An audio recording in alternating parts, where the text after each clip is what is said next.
गंगापुर गांव में रामलाल अपनी पत्नी सरिता और बेटी रीमा के साथ एक छोटे से घर में रहता था। रामलाल दिन भर खेतों में मेहनत करता, तब जाकर घर का चूल्हा जलता। फिर एक दिन रामलाल जैसे ही खेतों में काम कर रहा था, अरे ये क्या, लोमड़ी और बंदर मेरे खेत में, ये क्या तमाशा है। बंदर हांफता हुआ दौड़ता है और सीधा रामलाल के पीछे छिप जाता है। अरे तू मेरे पीछे क्यों छिप गया? भाग भाग, कहीं पेड़ पर चढ़ जा, मेरी आड़ में क्यों छिपा है? मालिक मालिक, मेरी रक्षा करो, वो लोमड़ी मुझे मार डालेगी। वो कई दिनों से मेरा पीछा कर रही है, अब मुझसे नहीं भागा जाता, मैं थक गया हूँ। अगर आज आपने मेरी मदद नहीं की तो मेरी जान चली जाएगी। ये मेरा शिकार है, इसे मेरे हवाले कर दो, वरना तुमसे बुरा कोई नहीं होगा। जंगल में जो मेरे रास्ते में आया है उसका अंजाम अच्छा नहीं हुआ। अरे जो मेरी शरण में आया है उसे मैं किसी को सौंपने वाला नहीं हूँ, चाहे वो इंसान हो या जानवर। जा यहाँ से, नहीं तो देख रही है ना ये फाबाड़ा, इसी से तुझे काट कर फेंक दूंगा। अरे इतना क्रोध क्यों करते हो? मैं तुमसे लड़ने नहीं आई हूँ, मैं तो एक सौदा करने आई हूँ। अगर तुम ये बंदर मुझे सौंप दोगे तो मैं तुम्हें एक सोने का सिक्का दूंगी, जंगल के खजाने में से असली खरा सोना। क्या कहा तुमने? सोने का सिक्का? हाँ, और वो भी असली जंगल का दुर्लभ खजाना। सोचो उस सिक्के से तुम क्या क्या कर सकते हो। अपनी पत्नी के लिए साड़ी, अपनी बेटी के लिए नए कपड़े, गहने, मिठाई, सब कुछ। सरिता की सारी शिकायतें खत्म हो जाएगी। बेटी रीमा को भी पहली बार अच्छा फ्रॉक मिल जाएगा। लोग कहेंगे रामलाल ने भी अब कुछ बना लिया है। यह मौका बार बार नहीं मिलेगा। नहीं नहीं, पर क्या सिर्फ एक सिक्के के लिए मैं किसी मासूम की जान ले लूं? क्या इतना नीच सोच के साथ मैं खुद को किसान कह सकूंगा? नहीं नहीं नहीं। कहाँ खो गए हो? जल्दी फैसला लो, तुम्हारी किस्मत बदल जाएगी। नहीं, मैं ऐसा नहीं कर सकता। एक सिक्के के लिए किसी की मौत का सौदा मैं कभी नहीं करूंगा। तू जा यहाँ से और किसी और को ढूंढ जो अपनी आत्मा बेचने के लिए तैयार हो। तुम बहुत पछताओगे रामलाल, एक दिन यही बंदर तुम्हारे लिए दुख का कारण बनेगा। याद रखना, आज तुमने सोने के सिक्के को ठुकरा दिया है। तुमसे बड़ा मूर्ख इस धरती पर कोई नहीं होगा। अगर किसी की जान बचाने का इनाम दुख है तो मैं वो भी झेल लूंगा, समझी? लोमड़ी जंगल की ओर गुस्से में चली जाती है। बंदर की आंखों में आंसू थे। मालिक, आपने मेरी जान बचाई है, मैं कर्जदार हो गया हूँ आपका। अगर आप मुझे साथ रख लें तो मुझे बहुत खुशी होगी। क्यों नहीं, अब तो मेरे घर चलेगा। आज से तू मेरा मेहमान ही नहीं, मेरा दोस्त भी है। और तेरा नाम अब से राजू होगा, राजू। राजू, ये तो बहुत प्यारा नाम है मालिक, मुझे ये नाम बहुत पसंद पड़ा। रामलाल और बंदर खेत से बाहर निकलते हैं। तभी रास्ते में उन्हें गांव के बुजुर्ग गिरधर काका मिलते हैं। अरे रामलाल, ये क्या, अब तू मदारी बन गया क्या? हाँ, जंगल से बंदर पकड़ कर लाया है। अरे नहीं काका, आज खेत में हल चला रहा था, तभी ये बंदर मिल गया था, इसलिए सोचा अपने साथ रख लूं, शायद एक वफादार साथी बन जाए। बिल्कुल बेटा, किसी भी सहारा की मदद करना पुण्य का काम होता है। ईश्वर भी उन्हीं की मदद करता है जो दूसरों की मदद करते हैं। आपने ठीक कहा काका, और यह सुनकर दिल और भी हल्का हो गया। फिर इतना कहकर रामलाल आगे बढ़ जाता है। तभी बंदर धीरे से पूछता है, मालिक, ये कौन थे? अरे ये गिरधर काका हैं, हमारे गांव के सबसे समझदार और दयालु बुजुर्ग। हर किसी की मदद करने को हमेशा तैयार रहते हैं। रामलाल जैसे ही बंदर के साथ घर की चौखट लांघता है, अंदर से सरिता की तेज आवाज आती है। अरे ये क्या, छी छी छी, ये क्या उठा लाए हो तुम? कितना गंदा जानवर है, इसको बाहर करो अभी के अभी। अरे भाग्यवान, ये जानवर नहीं है, एक मासूम जान है। इसकी जान बचाई है मैंने। आज ये लोमड़ी के हाथों मर जाता अगर मैं न होता तो। मर जाता तो मर जाता, तुम्हें क्या पड़ी थी इसे अपने घर लाने की? हमारा घर कोई पिंजरा है क्या जो हर आवारा जानवर को घर में पालोगे? तभी अंदर से रीमा दौड़ती हुई आती है और बंदर को देखकर उसकी आंखें चमक उठती हैं। बाबा, ये बंदर कितना प्यारा है, कितना मासूम लग रहा है। क्या ये हमारे साथ ही रहेगा? हट रीमा, दूर हट इससे। ये गंदा है, तुम्हें बीमारी लग जाएगी। तुम इसके पास मत जाओ, ये घर के बाहर ही ठीक रहेगा। नहीं माँ, ये तो बहुत अच्छा है, मुझे बहुत अच्छा लग रहा है। ये हमारे घर में ही रहना चाहिए, मैं तो इससे बहुत प्यार करूंगी। देखो भाग्यवान, ये मासूम है, रीमा भी इसे पसंद कर रही है और मैं भी इसे अपने साथ रखना चाहता हूँ। तुम क्यों इतना विरोध कर रही हो? क्योंकि मुझे जानवर पसंद नहीं है, खासकर ये बंदर जैसे झटपट दौड़ने वाले जानवर जो घर की चीजें उलट पुलट कर देंगे। मुझे कोई शौक नहीं है किसी जानवर को पालने का। तो फिर सुन लो, अगर तुम्हें जानवरों से नफरत है तो तुम्हें इंसानियत से भी कोई मतलब नहीं है। अरे ये बंदर आज मेरी शरण में आया था और मैं उसे अपने घर लाने से इनकार नहीं कर सकता था। ये अब इस घर का हिस्सा है। हाँ, अगर ये इस घर में रहेगा तो मैं ये घर छोड़ दूंगी, मैं कह देती हूँ। अभी के अभी अपना सामान बांध लूंगी। तो ठीक है भाग्यवान, अगर तुम्हें मेरा साथ छोड़कर जाना है तो जाओ, लेकिन ये बंदर मेरे साथ रहेगा, क्योंकि ये सिर्फ जानवर नहीं है, ये उस विश्वास का प्रतीक है जो किसी ने मेरी तरफ दिखा है और मैं उसके विश्वास को तोड़ नहीं सकता। तुम जितना जल्दी इसे अपना सगा मान लो उतना अच्छा है, तुम्हारे लिए भी और हमारे लिए भी। सरिता गुस्से से मुंह फेरकर अंदर चली जाती है, कुछ नहीं कहती। मालिक, मुझे बहुत दुख हो रहा है कि मेरे कारण आप और मालकिन जी के बीच लड़ाई हो रही है। मुझे छोड़ दीजिए, मैं चला जाऊंगा जंगल में, वहीं मेरी जगह है। आप क्यों मेरी वजह से दुख झेलें? अरे नहीं, तू कहीं नहीं जाएगा। सरिता को समय लगेगा समझने में, पर तू चिंता मत कर, वो दिल की बुरी नहीं है, थोड़ी कठोर है। बस कुछ दिन के बाद वो भी तुझसे उतना ही प्यार करेगी जितना रीमा करती है। फिर रात होते ही सभी सो जाते हैं। राजू धीरे से रामलाल की ओर देखता है, फिर सरिता की आवाज उसके दिमाग में गूंजती है। नहीं मालिक, आपने मेरी जान बचाई है और मेरी वजह से आपकी जिंदगी में कोई झगड़ा नहीं बनने दूंगा, चाहे मेरी जान ही क्यों न चली जाए, पर आपके घर का सुकून नहीं जाएगा। राजू चुपचाप घर का दरवाजा खोलता है और घने जंगल की ओर निकल पड़ता है। जंगल के बीचों बीच सन्नाटा पसरा है। तभी झाड़ियों से फिर लोमड़ी निकल आता है। अच्छा, तो तू फिर आ ही गया। पिछली बार तेरी किस्मत अच्छी थी जो तू बच गया, पर आज नहीं, आज तुझे कोई नहीं बचाएगा। नहीं नहीं, मुझे छोड़ दो, मैंने तुम्हारा क्या बिगाड़ा है, मुझे जाने दो। अब भूख लगी है, तू ही मिल गया है खाने को, बोल अब कौन बचाएगा तुझे? उधर रामलाल की नींद खुलती है। रामलाल इधर उधर देखने लगता है। अरे ये राजू कहाँ गया? रीमा बेटा, देखो तो राजू कहाँ चला गया? क्या हुआ बाबा? राजू नहीं दिख रहा। अच्छा हुआ जो चला गया, मुझे तो बिल्कुल पसंद नहीं था वो। अरे चुप रहो भाग्यवान, अगर तुमने अब कुछ और बोला ना तो मुझे गुस्सा आ जाएगा। बाबा, राजू शायद जंगल की तरफ गया होगा, चलो हम उसे ढूंढते हैं। चलो बेटा, उसे ढूंढते हैं, उसका अकेले जाना ठीक नहीं है। दोनों जंगल की ओर निकल पड़ते हैं।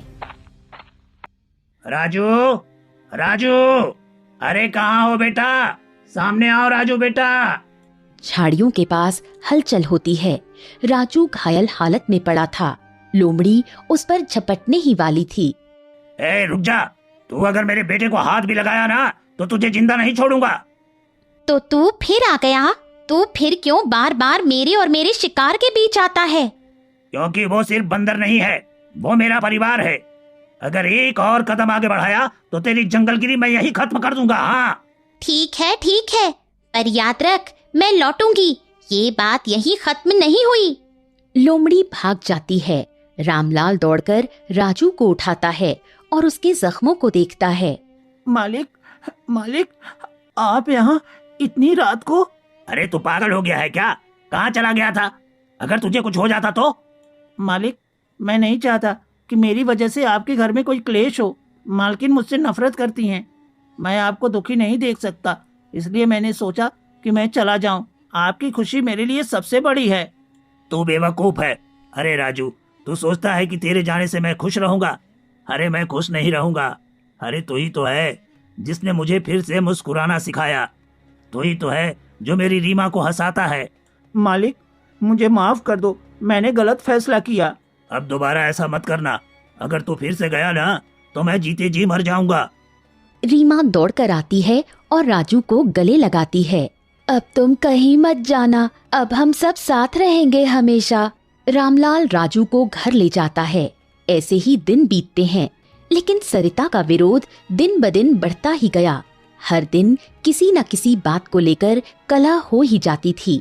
एक दिन जब रामलाल खेत से लौटकर आया और थका हुआ आंगन में बैठा था, तभी राजू आंगन में खेल रहा था। तभी मिट्टी के गमले से टकरा गया और गमला गिरते ही सरिता चिल्ला उठी, हाय हाय, देख लिया, अब ये तोड़ फोड़ करेगा। अगर अब भी तुमने कुछ नहीं किया तो एक दिन सब बर्बाद कर देगा। रामलाल ने गमले की टूटी मिट्टी समेटते हुए कहा, जो तोड़ते हैं उसका नाम बर्बादी होता है, लेकिन ये गलती से गिरा है, इसका ऐसा कोई इरादा नहीं था। न जाने कब तक इस बोझ को उठाओगे तुम।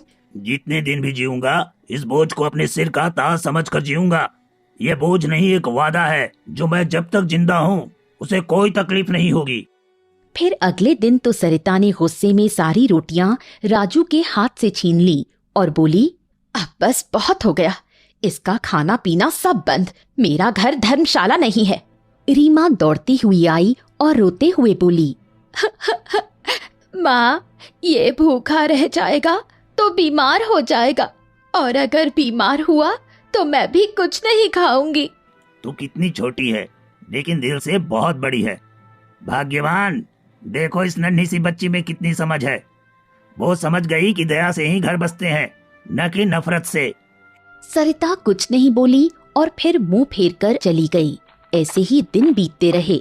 रामलाल रोज सुबह राजू को साथ लेकर खेत जाता और देर शाम लौट आता। दोनों एक दूसरे के जैसे सबसे अच्छे साथी बन गए थे। फिर एक दिन रामलाल जैसे ही खेत से लौटा, अरे सुनिए, जल्दी आइए, रीमा जमीन पर बेहोश पड़ी है, आंखें भी नहीं खोल रही है। आप देखिए ना, ये क्या हो गया हमारी बेटी को। रामलाल घबराकर दौड़ते हुए रीमा के पास पहुंचा। हे भगवान, ये मेरी बेटी को क्या हो गया? रीमा बेटा, अरे आंखें खोलो बेटा, अरे बोलो ना बेटा, क्या हुआ है? अरे पिताजी को देखो, देखो पिताजी को। पता नहीं जी, ये खेल रही थी, अचानक गिर गई और होश ही नहीं आया। मैं तो इतनी घबरा गई हूँ कि कुछ समझ नहीं आ रहा। रुको, मैं अभी वैद्य जी को बुला कर लाता हूँ, तुम रीमा का सिर सहलाओ, मैं अभी आता हूँ। रामलाल दौड़ते हुए गांव के वैद्य को बुला लाता है। वैद्य रीमा की नब्ज देखता है। रामलाल, इसकी बीमारी का ठीक से पता नहीं लग पा रहा है, लेकिन हालात गंभीर हैं। एक औषधि है जो जाकर ले आना, लेकिन वो बहुत महंगा है। ये तुम्हें मदन की दुकान पर मिलेगा। इन्हें वक्त पर देना, और अगर 2 दिन में सुधार नहीं हुआ तो इसे शहर ले जाकर इलाज कराना पड़ेगा। ठीक है वैद्य जी, मैं पूरी कोशिश करूंगा। फिर वैद्य चला जाता है। रामलाल गहरी सोच में डूब जाता है। हे भगवान, ये दवाई तो बहुत महंगी है और मेरे पास तो 1 रुपया भी नहीं बचा। अब मैं कहाँ से लाऊं इतने पैसे? जी, जो पैसे थे वो मैंने पिछले हफ्ते त्योहार के कपड़ों पर खर्च कर दिए थे, मुझे माफ कर दीजिए। आज समझ में आ रहा है कि बेवक्त खर्च का क्या अंजाम होता है। कोई बात नहीं भाग्यवान, अब जो हो गया वो हो गया। अब मैं ही कुछ करता हूँ, तुम रीमा के पास रहो, मैं जमींदार से कुछ रुपए उधार लेकर आता हूँ। रामलाल दौड़ता हुआ जमींदार के घर जाता है। जमींदार साहब, मेरी बेटी बहुत बीमार है, वैद्य ने दवाई दी है, लेकिन मेरे पास पैसे नहीं हैं। कृपया करके कुछ पैसे उधार दे दीजिए। अरे रामलाल, तुम्हारी आमदनी तो ठीक चलती थी, फिर ये अचानक पैसे की जरूरत कैसे पड़ गई? सेठ जी, मेरी बेटी की हालत बहुत खराब है, दवाओं के बिना वो ठीक नहीं होगी, कृपया मेरी मदद कीजिए। जमींदार कुछ सोचकर कुछ पैसे रामलाल को दे देता है। रामलाल झटपट दवाइयां खरीदकर घर आता है और रीमा को दे देता है। पर 2-3 दिन बीत जाते हैं, रीमा की हालत में कोई सुधार नहीं होता। अरे अब क्या करूं, पैसे भी खत्म हो गए और रीमा की तबीयत में कोई सुधार भी नहीं है, और इसकी हालत तो और खराब होती जा रही है। जी कुछ करिए ना, मेरी बेटी को कुछ हो गया तो मैं भी जी नहीं पाऊंगी। कितनी मन्नतों के बाद मुझे ये एक बेटी हुई है। अरे सरिता, तू फिक्र मत कर, मैं गांव वालों से कुछ मदद मांग कर देखता हूँ। रामलाल फिर गांव के गिरधर काका के पास जाता है। काका, मेरी बेटी की तबीयत और बिगड़ गई है। जमींदार से लिए पैसे भी खत्म हो गए हैं। आप थोड़ी मदद कर दो। अरे बेटा, मेरी पत्नी खुद ही बीमार है और घर की हालत भी बहुत तंग है। मेरे पास कुछ नहीं है देने को। अरे मैं चाह कर भी कुछ नहीं कर सकता। रामलाल निराश होकर चला आता है। फिर एक और व्यक्ति से मदद मांगता है। भाई, मेरी बेटी की हालत बहुत खराब है, थोड़ी ही मदद कर दो।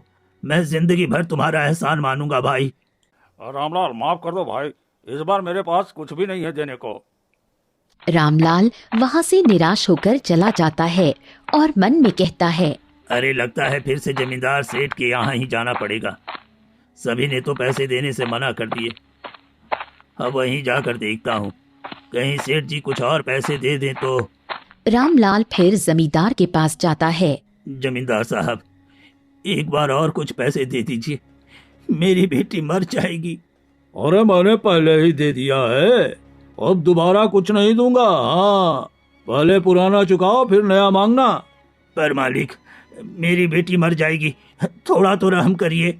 और देखो रामलाल, रहम करने से जिंदगी नहीं चलती। अगर मैं तुम पर इतना ही रहम करूंगा तो मैं खुद भी सड़क पर आ जाऊंगा। हाँ, इसलिए तुम चले जाओ यहाँ से और मेरा पहले का जो बकाया है उसे लौटा दे। फिर रामलाल घर आता है। भीतर से रोने की आवाज आती है। वो आंगन में बैठकर सिर पकड़ लेता है। हे भगवान, मैंने ऐसा कौन सा पाप किया है जिसकी सजा मेरी बेटी को दे रहे हो। एक ही तो बिटिया है मेरी, और अगर उसे भी कुछ हो गया तो मैं इस जीवन में कैसे जीऊंगा। मैं तो टूट जाऊंगा प्रभु। हे प्रभु, ऐसा अन्याय क्यों किया मेरे साथ, क्यों किया। तभी पीछे से राजू आता है और कहता है, मालिक, मेरे पास एक विचार है। आपको महल जाना चाहिए और महाराज से मदद मांगनी चाहिए। महाराज सबकी सुनते हैं, वो जरूर आपकी मदद करेंगे। अरे हाँ, ये तो मैंने सोचा ही नहीं राजू, तूने मेरी आंखें खोल दी। चल चल मेरे साथ, हम अभी इसी वक्त महल के लिए निकलते हैं। रामलाल राजू को लेकर महल की ओर निकल पड़ता है। रास्ते में कई किलोमीटर पैदल चलने के बाद जब उसका गला सूखने लगता है। पता नहीं दोस्त, क्या महाराज हमारी मदद करेंगे भी या नहीं, लेकिन उम्मीद यही है कि वो हमारी बात समझेंगे। मालिक, आप घबराइए नहीं, महाराज जन कल्याण के लिए ही तो हैं। आप बस हिम्मत रखिए, आप सच्चे दिल से आए हैं, आपकी बात वो जरूर सुनेंगे। कई घंटों की यात्रा के बाद जैसे ही महल के ऊंचे दरवाजे दिखाई देते हैं, रामलाल की आंखें भर आती हैं। देख राजू, हम पहुंच गए, वही दरबार जहां से पूरे राज्य का न्याय और रक्षा का आदेश निकलता है। रामलाल जैसे ही भीतर जाने की कोशिश करता है, एक सैनिक भाले से उसका रास्ता रोक देता है। रुको, कौन हो तुम और इस तरह महल के अंदर कैसे चले जा रहे हो? भाई साहब, मेरा नाम रामलाल है। मैं महाराज से मिलना चाहता हूँ, बहुत जरूरी बात है, मेरी बेटी की जान पर बनी है। अरे महाराज से मिलना इतना आसान है क्या? हैं? वापस जाओ, यहाँ आम आदमी की कोई गुंजाइश नहीं है। नहीं, मैं नहीं जाऊंगा जब तक महाराज से मिल ना लूं। चाहे तो यहीं बैठा रहूंगा, लेकिन वापस नहीं जाऊंगा। उसी समय एक बुजुर्ग सैनिक पास आता है और कहता है, अरे जाने दो इसे, लगता है बड़ी विपत्ति में है और साथ में बंदर भी है, कुछ खास ही बात होगी। ठीक है चलो, लेकिन ज्यादा ऊंची आवाज मत करना। हाँ। रामलाल और राजू धीरे धीरे दरबार के भीतर जाते हैं। महाराज सिंहासन पर बैठकर दरबारियों के साथ मंत्रणा कर रहे होते हैं। ये कौन है जो दरबार में बिना बुलाए प्रवेश कर रहा है, और वो भी एक बंदर के साथ? इसे जल्दी से दरबार से बाहर निकालो। महाराज, मैं गंगापुर गांव का एक गरीब किसान रामलाल हूँ महाराज, और ये मेरा बेटा जैसा मेरा राजू है। मैं आपसे अपनी बेटी की जान बचाने की प्रार्थना लेकर आया हूँ महाराज। बोलो रामलाल, तुम्हारी समस्या क्या है? हम तुम्हारी बात सुनने को तैयार हैं। महाराज, मेरी इकलौती बेटी रीमा बहुत बीमार है महाराज। गांव के वैद्य ने इलाज के लिए कई दवाइयां दी, पैसे उधार लेकर इलाज करवाया, लेकिन कुछ असर नहीं हुआ। जमींदार से दोबारा मदद मांगी तो उसने साफ मना कर दिया। गांव वालों से भी गुहार लगाई, लेकिन कोई आगे नहीं आया महाराज, कोई आगे नहीं आया। मेरी बेटी मर जाएगी, अगर इलाज नहीं हुआ तो आप ही मेरी आखिरी उम्मीद है महाराज। मैं जानता हूँ आप न्याय प्रिय हैं, आपसे किसी की पीड़ा छुपी नहीं रहती। रामलाल, चिंता मत करो, तुम्हारी बेटी का इलाज राज्य वैद्य करेंगे। तुम उसे तुरंत यहाँ ले आओ। महाराज, आप सच में ईश्वर से कम नहीं हैं। जैसा आपके बारे में सुना था आप वैसे ही निकले। आप मेरे टूटते हुए भरोसे को फिर से जिंदा कर दिया महाराज, फिर से जिंदा कर दिया। रामलाल, इसमें कोई बड़ी बात नहीं है। हमने सिर्फ वही किया है जो एक राजा का धर्म है। प्रजा की सेवा करना ही सच्चा शासन है। रामलाल शीश झुकाकर धन्यवाद देता है और फिर कुछ ही घंटों में अपनी बेटी को लेकर महल में वापस लौटता है। राजवैद्य तुरंत रीमा का इलाज शुरू करते हैं। कुछ ही दिनों में जब महल का वातावरण थोड़ा सहज होता है, राजकुमार मोहित अकेले में सोचते हुए खिड़की की ओर देखता है। यही सही मौका है। अगर इस किसान की बेटी को किसी तरह से फंसा दूं, तो भविष्य में मुझे गद्दी हासिल करने में कोई अड़चन नहीं होगी। राजकुमार एक सिपाही को बुलाता है। तुम कल सुबह जंगल से कुछ खास जड़ी बूटी लेकर आओ, और ऐसी जड़ी बूटी जो कि जहरीले हो। राजकुमार, क्षमा कीजिए, लेकिन जहरीली औषधि किस लिए? मेरे कमरे में चूहे बहुत बढ़ गए हैं, उनका नाश करने के लिए। ठीक है राजकुमार, मैं कल सुबह ही ले आऊंगा। अब शुरू होगा असली खेल। गद्दी का रास्ता अब मुझे ही मिलेगा। इधर राजमहल के सेवक रीमा की देखभाल कर रहे होते हैं। राजू को कुछ हलचल शुरू हुई तो राजू छुप जाता है। तभी दरवाजे के पीछे की खिड़की से उसने देखा कि कोई दबे पांव भीतर आया। वो राजकुमार मोहित था। उसके हाथ में एक छोटी शीशी थी।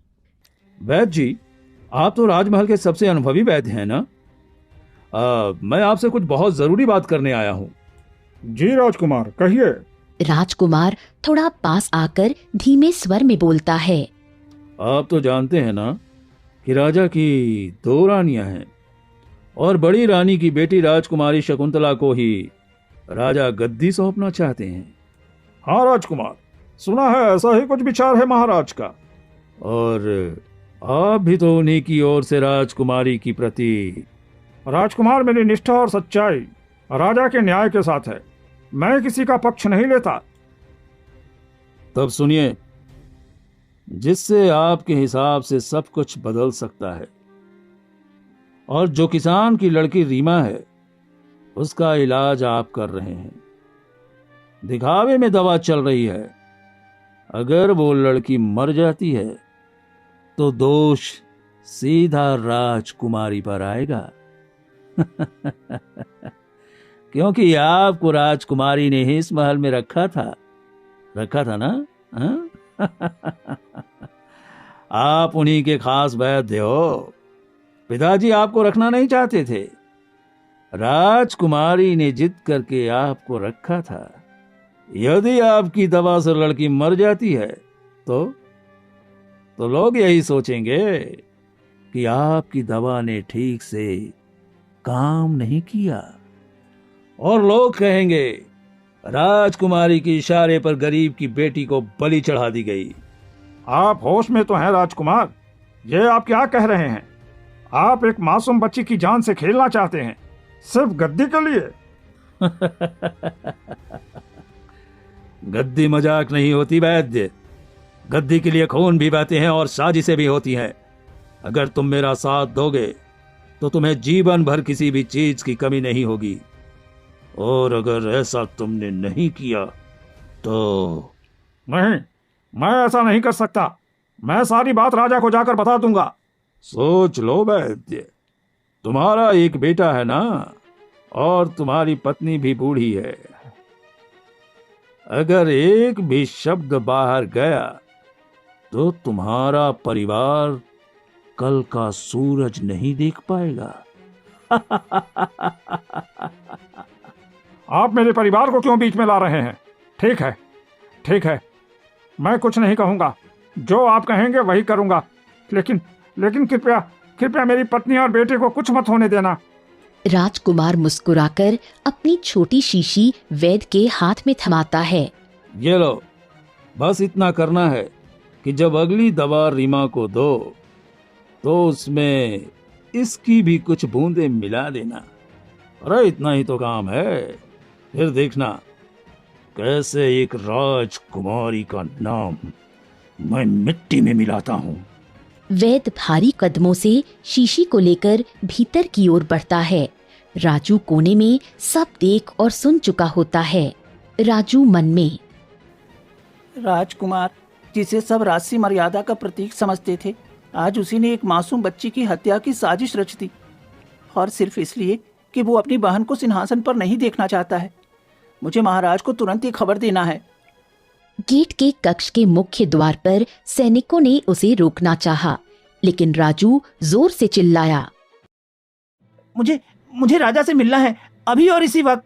ये राज्य का मामला है, गद्दी का मामला है, प्रजा की जान का मामला है। सैनिक उसे सम्मान के साथ अंदर ले गया। बंदर ने नतमस्तक होकर कहा, महाराज, मैं जानता हूँ कि मैं केवल एक पशु हूँ, पर मैं भी आपके राज्य का वासी हूँ, और आज मैं जो कहने आया हूँ वो आपके राज्य की नींव को हिला सकता है। बोलो, तुम इतना व्याकुल क्यों हो? क्या बात है जो तुम्हें इस समय मेरे पास ले आई है? महाराज, राजकुमार मोहित राजगद्दी पाने की लालच में मेरे मालिक रामलाल की बेटी रीमा की हत्या की साजिश रच रहे हैं। वो चाहते हैं कि दवाई में जहर मिलाकर उसे मारा जाए, और फिर इस दोष का सारा इल्जाम राजकुमारी शकुंतला पर लगे, ताकि उन्हें गद्दी से दूर किया जा सके, और अंत में गद्दी खुद राजकुमार मोहित को मिल जाए। ये तुम क्या कह रहे हो? ऐसा कैसे हो सकता है? राजकुमार ऐसा क्यों करेगा? तुम कहीं कोई भ्रम में तो नहीं हो? नहीं महाराज, मैं कभी झूठ नहीं बोलता। अगर आपको मुझ पर भरोसा नहीं है तो आप स्वयं उस वैद्य को बुलाकर पूछ सकते हैं जो रीमा का उपचार कर रहा है। सैनिकों, अभी इसी समय उस राज्य वैद्य को हमारे समक्ष लाया जाए। एक पल की भी देरी नहीं होनी चाहिए। कुछ ही देर में सैनिक वैद्य को लेकर दरबार में पहुंचे। बताओ, क्या सच्चाई है? क्या तुम्हें राजकुमार ने कुछ कहा? क्या कोई षड्यंत्र रचा गया था? अगर एक भी बात छिपाई तो अंजाम गंभीर होगा। महाराज, मैं क्षमा चाहता हूँ। राजकुमार मोहित ने सचमुच मुझसे कहा था कि रीमा की दवाइयों में जहर मिला दूं, क्योंकि उन दवाओं को तैयार करवाने की जिम्मेदारी राजकुमारी शकुंतला की थी। अगर लड़की मर जाती तो सभी का शक उन्हीं पर जाता, और फिर वो राजगद्दी से हटा दी जाती। किसी मासूम बच्ची को मारकर राजगद्दी पाने की योजना, ये कितना घिनौना षड्यंत्र है। सैनिकों, राजकुमार मोहित को अभी के अभी हमारे सामने प्रस्तुत किया जाए। कुछ ही देर में राजकुमार दरबार में लाया गया। वो भ्रमित और भयभीत था। मोहित, तुमने ऐसा क्यों किया? तुम किसी मासूम की जान लेकर गद्दी पाना चाहते थे? क्यों? उत्तर दो। नहीं पिताजी, ये आप क्या कह रहे हैं? मैं किसी को मारना क्यों चाहूंगा? मुझे कोई जानकारी नहीं है इस बारे में। वैद्य, सच सामने कहो, जिससे संदेह की कोई गुंजाइश न रहे। महाराज, सच्चाई यही है कि राजकुमार ने मुझे डरा कर कहा था कि अगर मैंने जहर नहीं मिलाया तो वो मेरे परिवार को जान से मार देंगे। मैं मजबूर था महाराज। राजकुमार नीचे देखने लगा। उसकी आंखों से आंसू गिरने लगे। हाँ पिताजी, मैं अपराधी हूं, और मैंने ये सारा षड्यंत्र गद्दी की लालच में किया। मैं नहीं चाहता था कि शकुंतला गद्दी पर बैठे। मुझे लगा मैं ज्यादा योग्य हूं। मैंने अपनी सोच में अंधापन पाल लिया था। मुझे क्षमा कर दीजिए पिताश्री, मुझे क्षमा कर दीजिए। लालच में तुम किसी की जान ले लोगे, ये कभी सोचा भी नहीं था। तुमने मेरे विश्वास को तोड़ा है। तुमने राज्य की मर्यादा को कलंकित किया है। सैनिकों, राजकुमार मोहित को बंदी गृह में डाल दो। वो अब न्याय की प्रक्रिया से गुजरेगा। सैनिक मोहित को ले गया। तभी राजा ने राजू को पास बुलाया। राजू, तुमने इस राज्य को बहुत बड़ी आपदा से बचा लिया। तुम जैसे वफादार और साहसी प्राणी का होना किसी भी मनुष्य से कम नहीं है। तुम्हारी चतुराई और सच्चाई ने आज सत्य की रक्षा की है। मैं तुम्हें राज्य की तरफ से सम्मान देता हूं और इस दरबार की ओर से आभार प्रकट करता हूं। महाराज, मैंने जो भी किया वो अपने मालिक और उसकी बेटी के लिए किया। मैं बस इतना चाहता हूं कि मेरे मालिक रामलाल हमेशा खुश रहें, उनके आंसू कभी न बहें। फिर कुछ ही दिनों में रीमा पूरी तरह से ठीक हो गई तो रामलाल अपनी बेटी को लेने आता है और राजा से कहता है, महाराज, आपका बहुत बहुत धन्यवाद। आज आपकी वजह से मेरी बेटी पूरी तरह से ठीक हो गई है। अगर भविष्य में कभी भी मेरे लायक कोई काम हो तो आप मुझे कभी भी याद कर लीजिएगा। तुम्हारी बेटी ठीक है, इससे बड़ी खुशी की बात कुछ नहीं हो सकती रामलाल। फिर रामलाल अपनी बेटी को लेकर घर आ जाता है। आज महाराज, और ये मेरे दोस्त की वजह से हमारी बेटी सही सलामत है सरिता। हाँ जी, महाराज का ये एहसान हम कभी नहीं भूलेंगे। साथ में तुम्हारा भी मेरे प्यारे बंदर। मैंने तुम्हें कितनी खरी खोटी सुनाई, पर तुमने हमेशा हमारे परिवार का साथ दिया। तभी बाहर अचानक शोर मचा। कुछ सवारियां रामलाल के घर के बाहर आकर रुकीं। दरवाजा जोर से खुला और राजकुमार मोहित की माँ रानी मालती अपने अंगरक्षकों के साथ घर में दाखिल हुई। रामलाल, तुम्हारे बंदर की इतनी हिम्मत जो मेरे बेटे को कारागार भिजवा दिया। तुमने तो अपने आप को बहुत बड़ा समझ लिया होगा। आज मैं तुम्हें बताऊंगी कि असली ताकत क्या होती है। तुम्हारा अंत यही होगा। रानी साहिबा, आप जो भी कहें, पर सच यही है कि आपके पुत्र ने जो कुछ किया वो अन्याय था और सच को छुपाया नहीं जा सकता। रानी ने अपने अंगरक्षक को इशारा किया। तलवार निकल चुकी थी। रामलाल पर वार होने ही वाला था। तभी राजू दौड़ता हुआ सामने आया और रानी की तलवार के सामने खड़ा हो गया। नहीं, मालिक को मत मारो। अगर तुम किसी को सजा देना चाहती हो तो मुझे दो, क्योंकि राजा को सारी सच्चाई मैंने बताई थी। अगर मालिक मर गया तो मैं भी जीते जी मर जाऊंगा। वो मेरा सब कुछ है। उसने मुझे अपने घर में जगह दी। एक जानवर होते हुए भी मुझे इंसान से बढ़कर प्यार दिया। यही तो मैं चाहती हूँ, रामलाल मरे और तुम पर सारा दोष आए। तुम्हारे खिलाफ लोगों की नजरें उठें, क्योंकि तुमने ही मेरे बेटे को जेल भेजा है। अब उसका बदला मिलेगा। रानी ने तलवार उठाई और सीधे रामलाल पर हमला किया, लेकिन राजू बीच में आ गया और वार अपने ऊपर ले लिया। नहीं राजू, नहीं। अरे तुमने ऐसा क्यों किया? ये वार तो मुझे सहने दे, मुझे मरने दे। राजू की सांसें धीमी हो रही थीं। उसने कांपते हाथों से रामलाल का चेहरा छुआ। मालिक, मालिक, मैं आपको कभी अकेला नहीं छोड़ना चाहता था, पर शायद मेरी यही किस्मत थी। मुझे खुशी है कि मैं आपको बचा सका।